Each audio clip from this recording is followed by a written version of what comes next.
আসসালামু আলাইকুম, শুভ সকাল।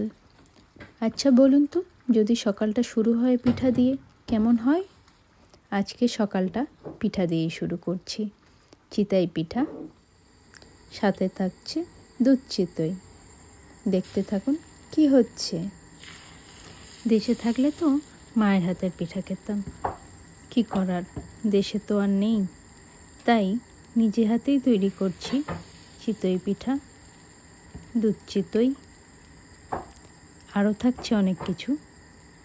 কার কার এই পিঠেগুলো পছন্দ অবশ্যই কমেন্টে জানাবেন। ভালো থাকবেন, সুস্থ থাকবেন।